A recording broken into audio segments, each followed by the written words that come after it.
नमस्ते दोस्तों, आज मैं आपको सामने बात करने वाला हूं नारी शक्ति वंदन अधिनियम के बारे में, जो कि एक ऑफिशियल कॉन्स्टिट्यूशन नेम है वुमेन रिजर्वेशन बिल का। और इस बिल को जो है इतने सालों से पेंडिंग क्यों रखा गया था और ये बिल जो है अभी तक पास नहीं हुआ था, इस चीज के बारे में हम पूरी तरीके से इस वीडियो में समझेंगे। तो चलिए शुरू करते हैं। नारी शक्ति वंदन अधिनियम, इसके माध्यम से हमारा लोकतंत्र और मजबूत होगा।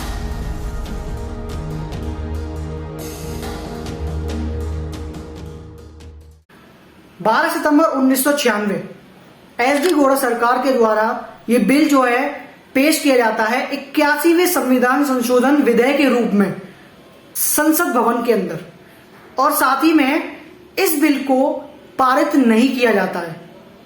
और इसके साथ साथ एक उपारक्षण बिल भी होता है जो कि एससी और एसटी कास्ट के लिए था, वो भी पेश कर दिया गया था और उसको पास कर दिया गया था, लेकिन इस बिल को पास नहीं किया था। इस बिल में केवल दो मांगे थी। पहली ये कि इनको 33% रिजर्वेशन चाहिए था वुमेन्स के लिए, और दूसरा ये कि लोकसभा इलेक्शंस के बाद, यानी कि हर लोकसभा इलेक्शंस के बाद सीटें, रिजर्व सीटें जो है वो रोटेट होनी चाहिए। और ये जो थी दो मांगे वो इनकी पूरी नहीं की गई थी।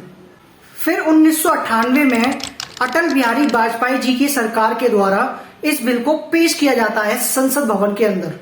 ये बिल जो है पेश करने के बाद पारित नहीं होता है, क्योंकि अपोजिट पार्टीज जो होती हैं वो खिलाफ होती हैं अटल बिहारी वाजपेयी जी।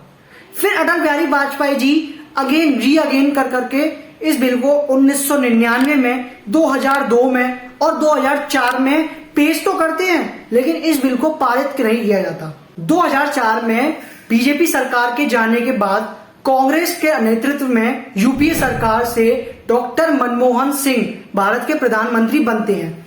उनकी सरकार राज्यसभा के अंदर इस बिल को 2008 में पेश करती है और 10 मार्च 2010 को यह बिल जो है पूरी बहुमत के साथ पारित कर दिया जाता है।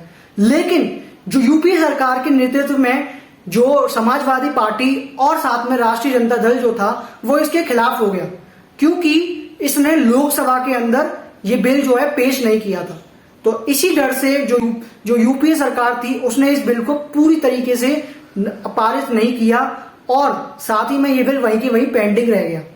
इस बिल की मांग जो थी राजीव गांधी और इंदिरा गांधी ने भी की थी।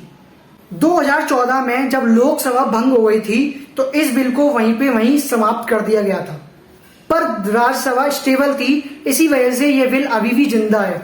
अब 2023 में लोकसभा ने यह रिवील किया था कि अंडर रिप्रेजेंटेशन जो है वुमेन्स का मेंबर ऑफ पार्लियामेंट के अंदर वो कितना है, तो वो केवल और केवल 15% है वुमेन जो है मेंबर है पार्लियामेंट की।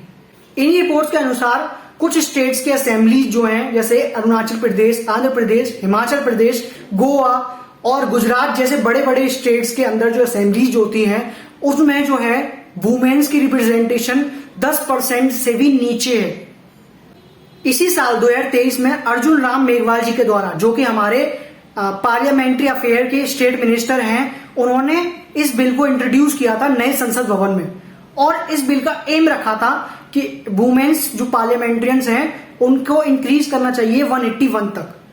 अब मैं आपको बता दूं, लोकसभा के अंदर 542 मेंबर जो हैं उनमें से 78 फीमेल मेंबर्स हैं, और राज्यसभा के अंदर 424 मेंबर्स में से केवल और केवल 24 फीमेल मेंबर्स हैं।